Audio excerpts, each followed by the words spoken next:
Friends, this is the story of a man who fought for more than 400 days in the world's largest and most merciless Pacific Ocean.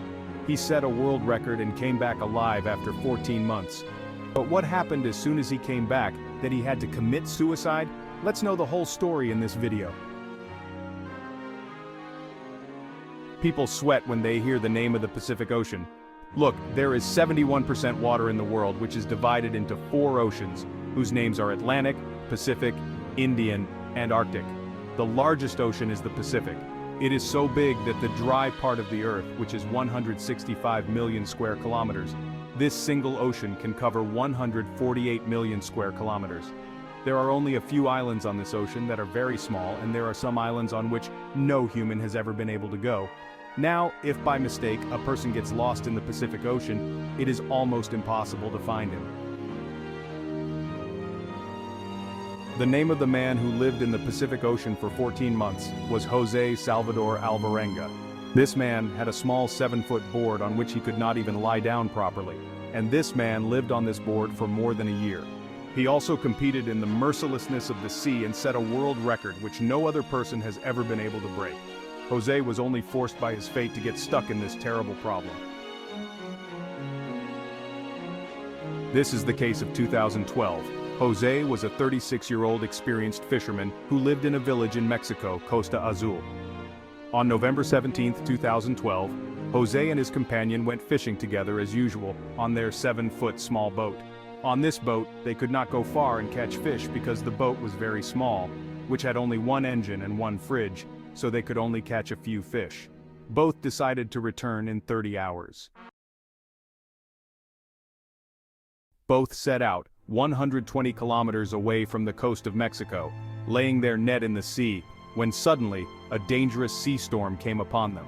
To save time, they left the net there and ran the boat at full speed for 6 hours. They were only 20 kilometers away from the coast when the boat's engine suddenly broke down. They could see the coast and their village. The storm was far behind, and they had a radio through which they sent their location to their boss and waited for an answer. The bad luck was that the radio's battery was also dead. On one hand, they were looking at the coast, and on the other hand, the storm was coming towards them so violently, as if they would die. With the storm, the wind was so strong that their boat started moving away from the coast. In a short while, the coast also moved away from the scene, and strong waves pulled them to the other side. When the message reached their boss, it was too late, so he sent a search party to find them. But with every passing moment, José's boat kept moving away. Due to the intensity of the storm, they were neither able to see anything, nor were they able to understand where they were and where the coast was. Surprisingly, in just 5 days, their boat had reached 450 kilometers from the coast. Due to being a small boat, it was even more difficult to find them.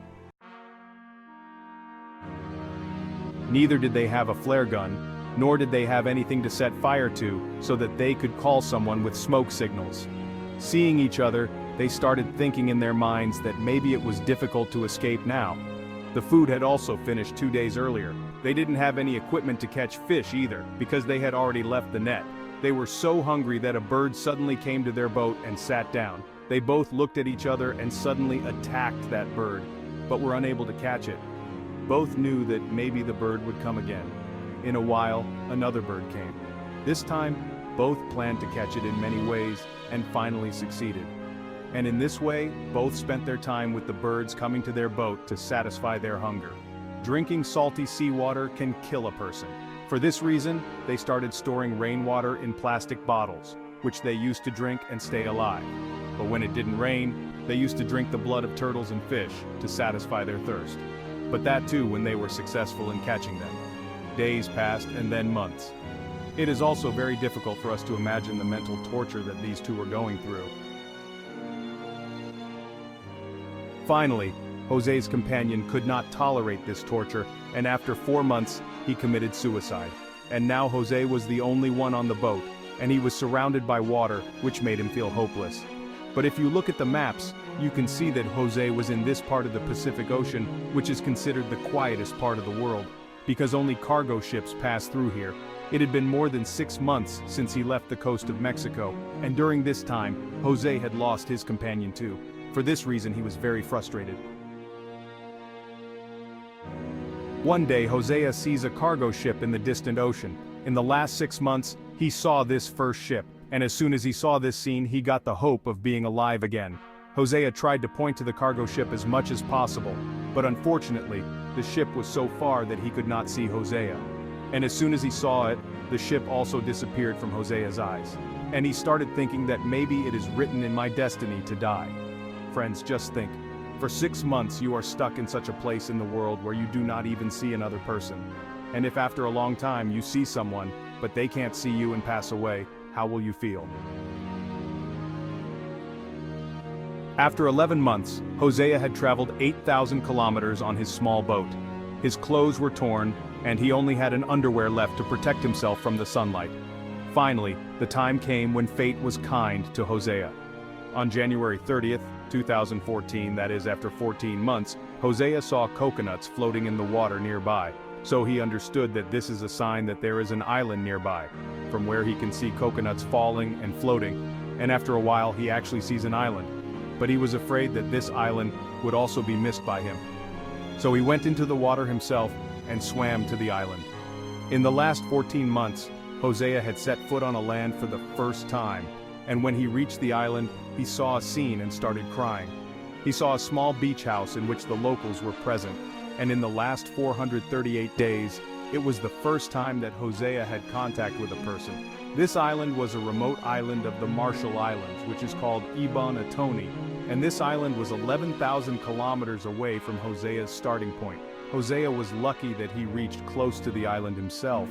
Otherwise, if Hosea had missed this island, his next stop would have been in the Philippines, which was also 5,000 kilometers away from this island.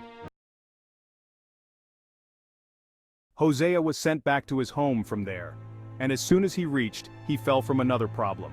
Upon reaching back, Hosea published a book in the name of 438 Days. But Hosea was accused of killing his companion, and a case was filed against him. The same companion who committed suicide according to Hosea. After seeing so much, the person who came back alive. The person who could not express his innocence, and was sent to jail.